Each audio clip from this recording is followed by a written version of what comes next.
नमस्कार, मी वर्षाच किचनमध्ये तुमचं स्वागत आहे.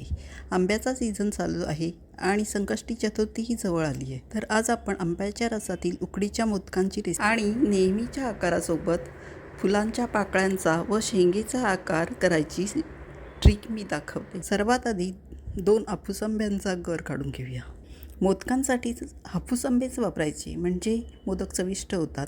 एक आंबा दोन्ही हातांनी घुसळून घेऊन वरचा देठ काढून मग एका बाउलमध्ये थोडा दाबून कोय आणि गर काढून घेतले आणि मग हाताने सालीचा आणि कोयचा गर काढून घेतला आणि मग विस्कने थोडा घुसळून घेतला. इथे तांदळाच्या पिठाची उकड काढण्यासाठी गॅसवर एक जाड पातेल्यात 2 वाट्या तांदूळ पिठीसाठी 2 वाट्या पाणीचे त्यात 4 ते 5 केसराच्या काड्या घालायच्या. ऑप्शनल आहे, पण मोदकाला यामुळे रंग छान येतो. मग 1 चमचा साजूक तूप आणि चवी पुरेसे मीठ घालायचे.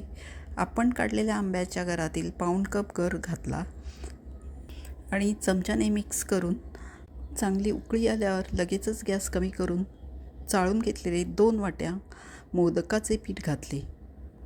इथे मी बासमती तुकडा तांदळाचे मोदकाचे पीठ घेतले आहे. तुम्ही आंबेमोहर किंवा इंद्रायणीही वापरू शकता. पीठ घातल्यावर मात्र लगेचच चमच्याने ढवळून सगळे साहित्य एकजीव करून घ्यायचे. गॅस मंदच ठेवायचा. 2 मिनिटे मिक्स करून झाल्यावर गॅस लगेच बंद करून पातेल्यावर 10 मिनिटांसाठी झाकण ठेवायचे.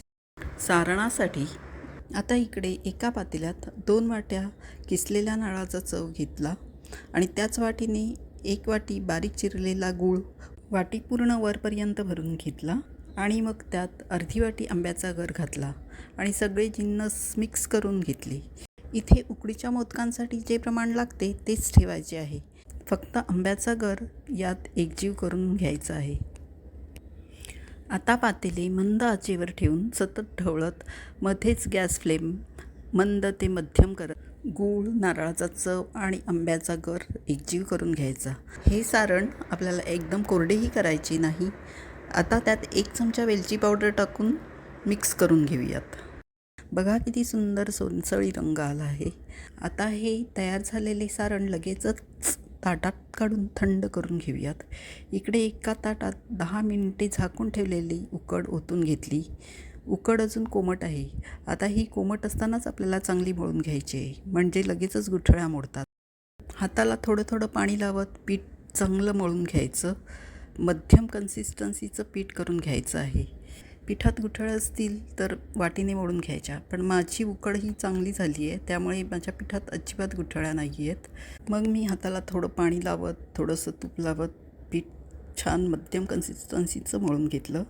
तुमची जर उकड थोडी कोरडी वाटत असेल तर तुम्ही थोडं पाणी वापरू शकता, पण अगदी थोडं वापरायचं. आता हे मळलेला गोळा थोडा गरम कोमटच असतो, म्हणून लगेचच त्याच्यावर एखादं पातेलं किंवा ओला रुमाल ठेवून झाकून घ्यायचं, म्हणजे पीठ कोरडं होणार नाही. आता लगेचच मोदक वळायला घेऊयात. मळलेल्या पिठातला थोडासा गोळा हातात घेऊन चांगला मळून घेतला आणि मग त्याचे लिंबा एवढे गोळे तयार करून घेतले. त्यातला एक गोळा हातात घेऊन बोटांना आणि हाताला थोडं तूप लावून चपटा करून घेतला.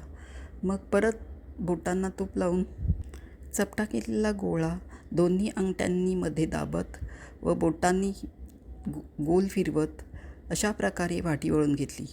नवीन करणाऱ्यांनी ही पोळपाटावर पारी वळून घेतली तरी चालेल, पण त्यापेक्षा हळूहळू हातानेच वाटी तयार करायची सवय ठेवायची, म्हणजे लगेच सवयीने जमते. आता या वाटीत 1 ते 1.5 चमचा नारळ गुळाचे सारण घातले आणि मग अंगठ्याच्या बाजूचे बोट आत घालून चिमटे काढत अशा प्रकारे कळ्या पाडून घेतल्या आणि मग या कळ्या एकत्र जुळवत अशा प्रकारे मोदकाचे तोंड बंद करून घेतले. आता आपला मोदक तयार आहे. आता फुलांचा मोदक तयार करण्यासाठी दुसरी वाटी तशीच तयार करून घेतली.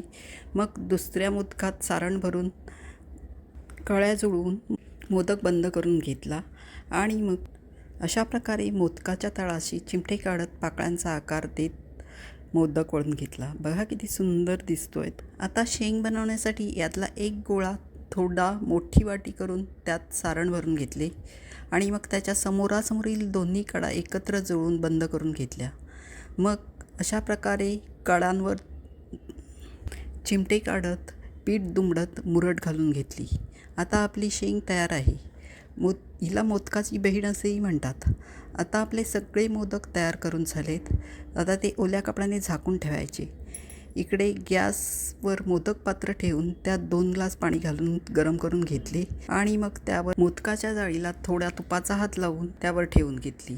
मग तयार केलेले मोदक थोडे बुडाला एका वाटीतल्या पाण्यात बुडवून जाळीवर ठेवले, म्हणजे ते खाली जाळीला चिकटणार नाहीत. तुम्ही केळीच्या पानांचा किंवा ओल्या कपड्याचाही वापर करू शकता. माझ्या मोदक पात्राचे झाकण थोडे खोलगट आहे, म्हणून मी एका वेळेला सगळे मोदक ठेवले. तुम्ही हे 2 बॅचेसमध्येही करू शकता. झाकण लावून 10 ते 12 मिनिटांसाठी मध्यम गॅस ठेवून हे सगळे मोदक वाफवून घेतले. वाफवलेले मोदक हाताला थंड पाणी लावत काढून घेतले, म्हणजे ते खाली चिकटणार नाहीत.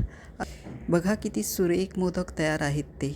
या संकष्टीला तुम्ही नक्कीच हे आंब्याच्या रसातील मोदक तयार करून बघा. तुम्हाला ते खूपच आवडतील. आंब्याच्या रसामुळे त्यांना एक वेगळीच चव येते.